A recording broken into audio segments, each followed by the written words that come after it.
Hello everyone, good morning and welcome to our channel अब Padhega India. तो आज है 8 अक्टूबर और आज के करेंट अफेयर के जो भी मोस्ट इम्पॉर्टेंट क्वेश्चन है इस वीडियो में डिस्कस करेंगे। अगर आप चैनल पर नए हैं तो प्लीज़ चैनल को सब्सक्राइब कर लीजिए, वीडियो को जितना हो सके लाइक एंड शेयर कीजिए। इस वीडियो के सभी क्वेश्चन सिलेक्टेड और अच्छे लेवल के हैं जो कि आपके आने वाले एग्जाम्स के लिए काफ़ी इंपॉर्टेंट हो सकते हैं। चलिए शुरू करते हैं आज के इस वीडियो का फर्स्ट क्वेश्चन। पहला क्वेश्चन है, हाल ही में ISSF जूनियर चैंपियनशिप को किसने जीता है? तो इस खिताब को हाल ही में जीता है ऐश्वर्य प्रताप ने। इसका राइट आंसर होगा ऑप्शन बी, ऐश्वर्य प्रताप। इस टूर्नामेंट का आयोजन पेरू के लीमा में किया गया था, जहां पे भारतीय निशानेबाज ऐश्वर्य प्रताप सिंह तोमर ने ISSF जूनियर वर्ल्ड चैंपियनशिप का खिताब जीता है, जिसमें उन्होंने पुरुषों की 50 मीटर राइफल 3 पोजीशन स्पर्धा में स्वर्ण पदक जीता है। दूसरे स्थान पर रहे हैं लुकासा क्राइस, जिन्होंने रजत पदक जीता है, और तीसरा स्थान मिला है गेविन बार्निक को, जिन्होंने कांस्य पदक जीता है। तो इस क्वेश्चन में बात हो रही है ISSF की, यानी कि इंटरनेशनल शूटिंग स्पोर्ट्स फेडरेशन की। स्थापना हुई थी 1960 में।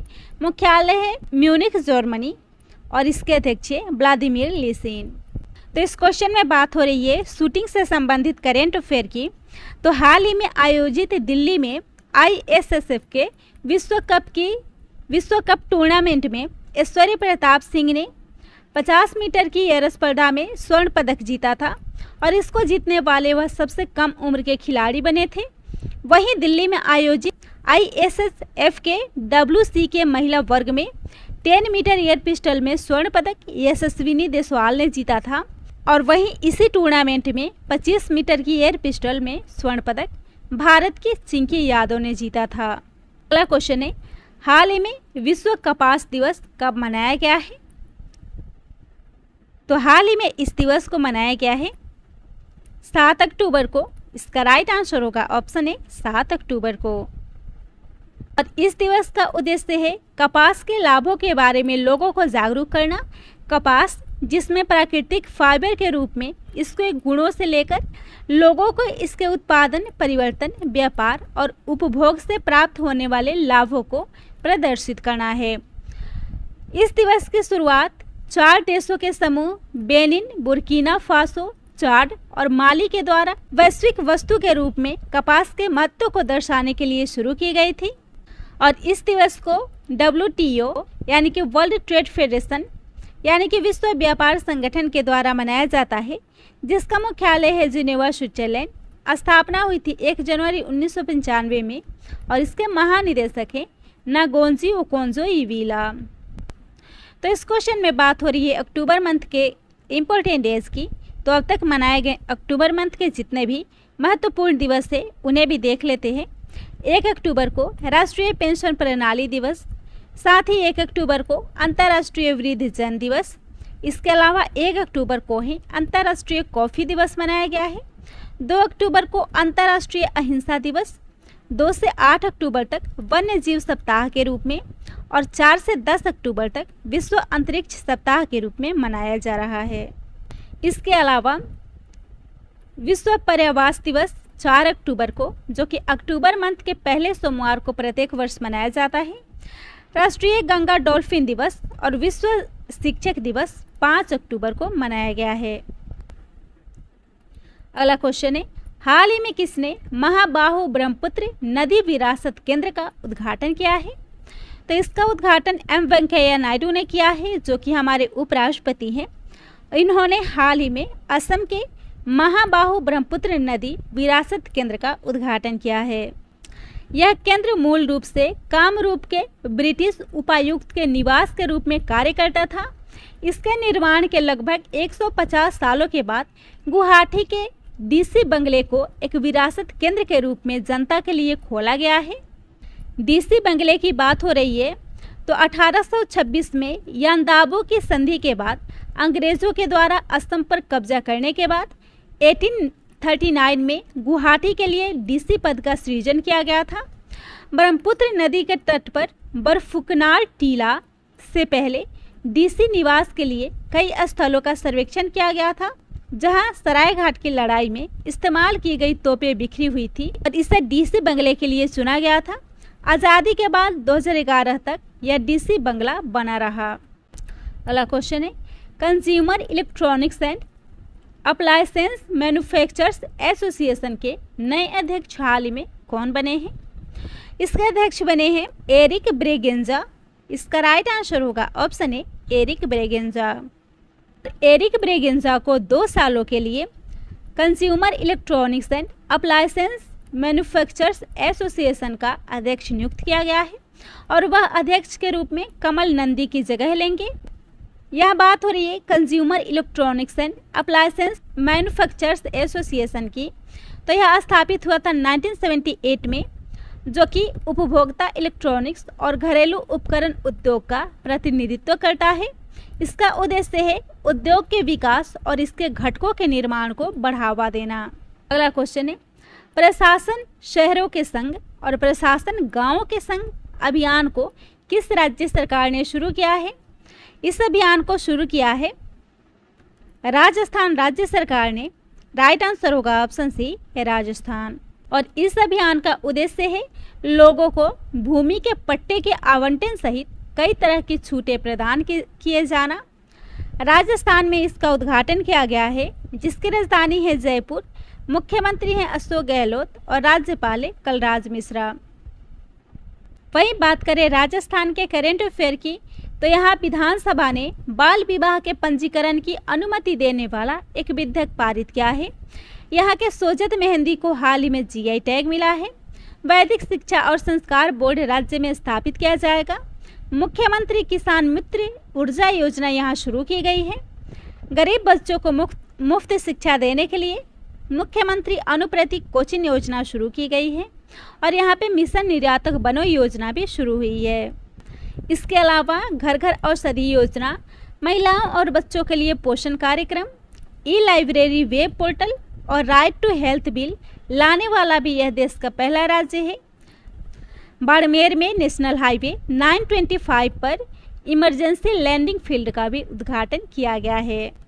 अगला क्वेश्चन है, किस राज्य सरकार ने 10 सूत्री शीतकालीन कार्य योजना की घोषणा की है? इसका राइट आंसर होगा ऑप्शन बी दिल्ली।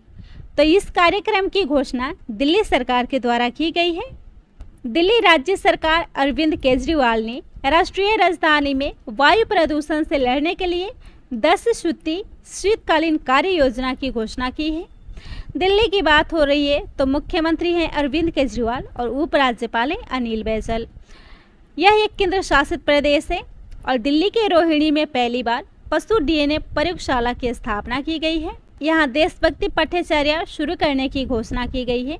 फेसलेस परिवहन सेवाएं भी लॉन्च की जाएगी। इसके अलावा देश का पहला स्मोक टावर का उद्घाटन किया गया है। दिल्ली आदर्श नगर स्थित राजकीय बाल विद्यालय रवि कुमार दहिया के नाम पर रखा गया है। दिल्ली के मेंटर्स कार्यक्रम के ब्रांड एम्बेसडर सोनू सूद बने हैं और डिजिटल लर्निंग सुविधा कर्मयोगी यहाँ पे शुरू हुआ है। बिजनेस ब्लास्टर्स कार्यक्रम की भी शुरुआत की गई है। साथ ही माइक्रोग्रिड प्रणाली का भी उद्घाटन किया गया है। अगला क्वेश्चन है, किस राज्य सरकार ने मनरेगा मजदूरों के मानदेय में वृद्धि किया है? तो इसका राइट आंसर होगा ऑप्शन बी उत्तर प्रदेश के। उत्तर प्रदेश में मनरेगा मजदूरों के मानदेय में हाल ही में वृद्धि की गई है और अब ग्राम रोजगारों को 10,000 रुपये, तकनीकी सहायकों को 15,656 रुपये, कंप्यूटर ऑपरेटरों को 15,156 रुपये और अतिरिक्त कार्यक्रम अधिकारी को 34,140 रुपये मानदेय दिया जाएगा। उत्तर प्रदेश की बात हो रही है तो राजधानी है लखनऊ। मुख्यमंत्री हैं योगी आदित्यनाथ और राज्यपाल है आनंदीबेन पटेल। उच्च न्यायालय है इलाहाबाद। लोकसभा सीटें 80, राज्यसभा सीटें 31 और विधानसभा सीटें 404। बात करें यूपी के करेंट अफेयर की तो राज्य के वन डिस्ट्रिक्ट वन प्रोडक्ट यानी कि ODOP की ब्रांड एम्बेसडर कंगना रनावत बनी है। यहाँ जनसंख्या नियंत्रण, स्त्रीकरण और कल्याण विधेयक को पारित किया गया है। इसके साथ ही यह पेपरलेस बजट पेश करने वाला पहला राज्य है। यहाँ पे हेल्थ ATMs की स्थापना की घोषणा की गई है। यहाँ अभियोदय योजना शुरू की गई है, जो कि गरीब बच्चों के लिए शुरू की गई है। उत्तर प्रदेश के नोएडा में भारतीय विरासत संस्थान स्थापित किया जाएगा और यहाँ पे एंटी टेररिस्ट स्क्वाड प्रशिक्षण केंद्र भी खोला जाएगा। इसके अलावा सड़कों को गड्ढा मुक्त बनाने के लिए एक विशेष अभियान की भी शुरुआत की गई है। यूपी मातृ भूमि योजना शुरू किया गया है और राज्य में इलेक्ट्रॉनिक पार्क की स्थापना की जाएगी। साथ ही निर्भया एक पहल कार्यक्रम की भी शुरुआत की गई है। अगला क्वेश्चन है, किस राज्य या संगठन के द्वारा मलेरिया वैक्सीन के इस्तेमाल को मंजूरी दी गई है? इसका राइट आंसर होगा ऑप्शन बी, विश्व स्वास्थ्य संगठन। हाल ही में विश्व स्वास्थ्य संगठन यानी कि WHO ने मलेरिया वैक्सीन के इस्तेमाल को मंजूरी दी है। मलेरिया जो प्रत्येक वर्ष मच्छरों के द्वारा होने वाला एक बीमारी है, जिससे लगभग 4 लाख से अधिक लोगों की प्रत्येक वर्ष मौतें होती हैं, जिसमें ज़्यादातर अफ्रीकी बच्चे शामिल हैं। WHO के द्वारा मॉस्क्यूरिक्स वैक्सीन ब्रिटिश दवा निर्माता ग्लैक्सो स्मिथ क्लाइन के द्वारा विकसित किया गया है, जिसको WHO के द्वारा मंजूरी दी गई है। यह मॉस्क्यूरिक्स वैक्सीन जो एक प्रकार का टीका है और जो 6 सप्ताह से 17 महीने की उम्र के बच्चों को मलेरिया से बचाने में मदद करेगा। यह हेपेटाइटिस बी वायरस से लीवर के संक्रमण से बचाने में भी मदद करता है। मलेरिया जो अफ्रीका में कोविड-19 से कहीं अधिक घातक है, यह परजीवी प्लाज्मोडियम फाल्सिपेरम के कारण होता है और WHO के अनुमान के अनुसार 2019 में इस बीमारी से 3,86,000 अफ्रीकियों की जानें गई हैं। WHO यानी कि वर्ल्ड हेल्थ ऑर्गेनाइजेशन स्थापना हुई थी 7 अप्रैल 1948 को। मुख्यालय है जिनेवा, स्विट्जरलैंड और इसके महानिदेशक है टेड्रोस एडहानम।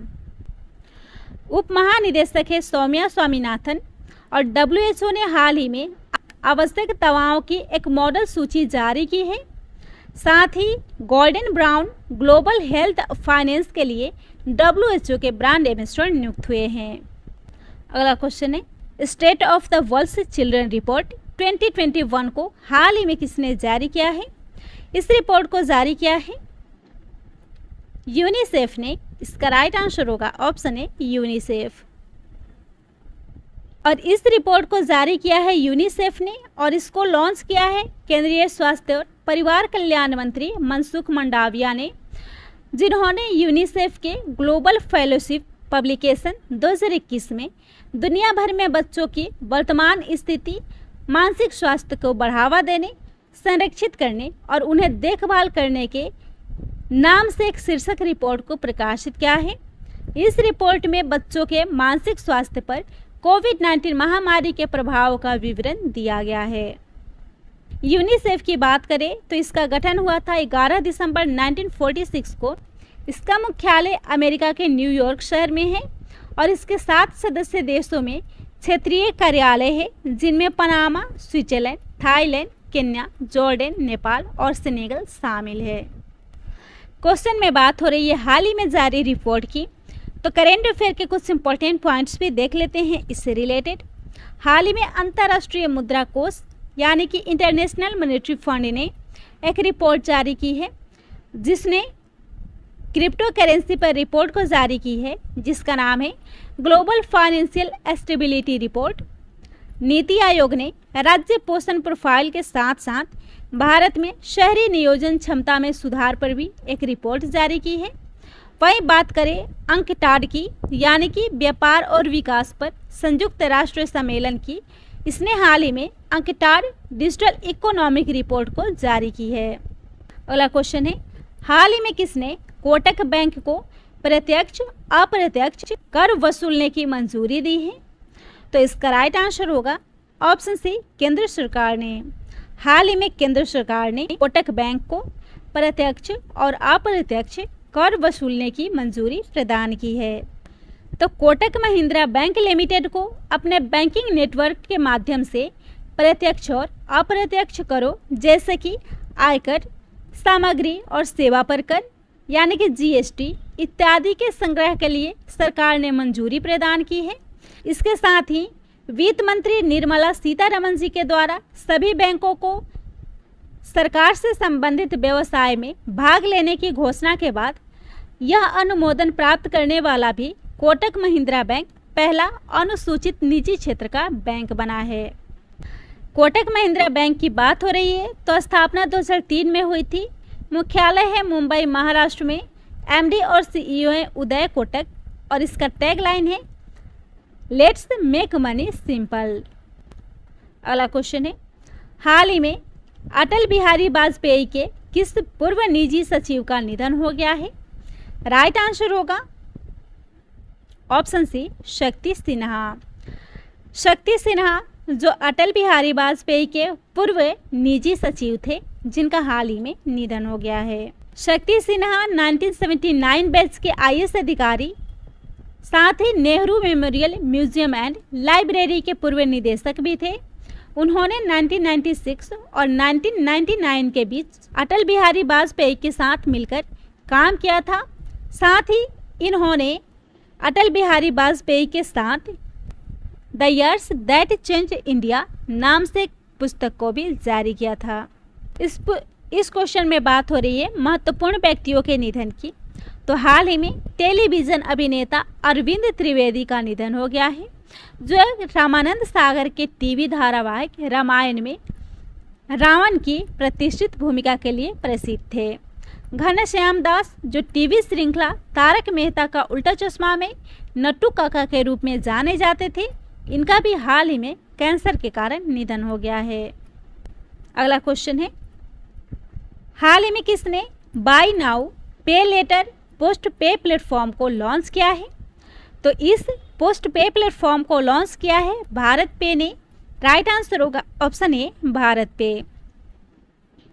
और इस प्लेटफॉर्म का उपयोग करके ग्राहक 10 लाख रुपए तक की ब्याज मुक्त क्रेडिट सीमा का लाभ उठा सकते हैं। तो इसको लॉन्च किया है भारत पे ने। इसके मुख्य कार्यकारी अधिकारी है अश्नीर गुरुवर। मुख्यालय है नई दिल्ली और स्थापना हुई थी 2018 में। अगला क्वेश्चन है, ई वोटिंग एप्लीकेशन को हाल ही में किस राज्य ने लॉन्च किया है? तो इसको लॉन्च किया है तेलंगाना ने। इसका राइट आंसर होगा ऑप्शन बी तेलंगाना। और ई वोटिंग एप्लीकेशन का उद्देश्य है विकलांग व्यक्तियों, वरिष्ठ नागरिकों, बीमार व्यक्तियों, मतदान कर्मी तथा आईटी से जुड़े लोगों को वोटिंग की सुविधा उपलब्ध कराना। इसको शुरू किया है तेलंगाना ने, जिसका गठन हुआ था 2 जून 2014 को। राजधानी है हैदराबाद और राजभाषा है तेलुगु। राज्यपाल हैं तिमिलाई सौंदरराजन। मुख्यमंत्री हैं के चंद्रशेखर राव। बात करें करेंट अफेयर की तो यहाँ बोनालू पारंपरिक लोक उत्सव हाल ही में आयोजित की गई थी। कम समय में सबसे अधिक पौधारोपण का विश्व रिकॉर्ड भी तेलंगाना ने बनाया था। पहला ड्रोन आधारित वनारोपण अभियान हरा भरा को यहाँ शुरू किया गया है। मेडिसिन फ्रॉम द स्काई परियोजना भी तेलंगाना में शुरू की गई थी और तेलंगाना के तेलिया रुमाल को जीआई टैग मिला है। अगला क्वेश्चन है, विश्व कुश्ती चैंपियनशिप के फाइनल में पहुंचने वाली पहली भारतीय महिला बनी है। तो पहली भारतीय महिला बनी है अंशु मलिक। इसका राइट आंसर होगा ऑप्शन सी अंशु मलिक। अंशु मलिक जो विश्व कुश्ती चैंपियनशिप के फाइनल में पहुंचने वाली पहली भारतीय महिला खिलाड़ी बनी है। इससे पहले विश्व चैंपियनशिप में सुशील कुमार के द्वारा स्वर्ण पदक जीता गया था, जिसको जीतने वाले वह एकमात्र भारतीय थे। और इससे पहले विश्व चैंपियनशिप में केवल 4 भारतीय महिला खिलाड़ियों, जिनमें शामिल है गीता फोगाट जिन्होंने 2012 में कांस्य पदक जीता था, बबीता फोगाट ने 2012 में कांस्य पदक जीता था, पूजा ढांडा 2018 में और विनेश फोगाट 2019 में कांस्य पदक जीता था। अगला क्वेश्चन है, हाल ही में जारी हॉकी स्टार अवार्ड 2021 में किसे सर्वश्रेष्ठ महिला खिलाड़ी का अवार्ड मिला है? इसका राइट आंसर होगा ऑप्शन बी गुरजीत कौर को। तो सर्वश्रेष्ठ महिला खिलाड़ी का अवार्ड मिला है गुरजीत कौर को। हाल ही में हॉकी स्टार अवार्ड 2021 को जारी की गई है, जिसमें भारतीय हॉकी खिलाड़ी गुरजीत कौर को महिलाओं की श्रेणी में यह सर्वश्रेष्ठ अवार्ड मिला है, यानी कि वह प्लेयर ऑफ द ईयर बनी है। जबकि पुरुषों की श्रेणी में यह अवार्ड हॉकी कप्तान हरमनप्रीत सिंह को मिला है। वहीं सविता पुनिया को सर्वश्रेष्ठ गोलकीपर का अवार्ड महिलाओं की श्रेणी में, जबकि PR श्रीजेश को सर्वश्रेष्ठ गोलकीपर का अवार्ड पुरुषों की श्रेणी में मिला है। शर्मिला देवी को राइजिंग स्टार यानी कि सर्वश्रेष्ठ उदयमान स्टार का महिलाओं की श्रेणी में यह पुरस्कार मिला है और पुरुषों की श्रेणी में यह पुरस्कार विवेक प्रसाद को मिला है। बात हो रही है हॉकी की, तो अंतर्राष्ट्रीय हॉकी महासंघ जो पूरे विश्व भर में हॉकी के खेलों को रेगुलेट करता है, स्थापना हुई थी 1924 में। मुख्यालय है स्कॉटलैंड और इसके अध्यक्ष है नरेंद्र बात्रा। वही इंडिया में हॉकी का आयोजन हॉकी इंडिया के द्वारा किया जाता है, जिसकी स्थापना 20 मई 2009 में हुई थी। मुख्यालय है नई दिल्ली और इसके अध्यक्ष हैं ज्ञानेंद्रो निगोम्बम। तो यह था आज की इस वीडियो का मोस्ट इम्पोर्टेंट क्वेश्चन। वीडियो पसंद आता हो तो वीडियो को शेयर कीजिएगा, चैनल को सब्सक्राइब कीजिएगा।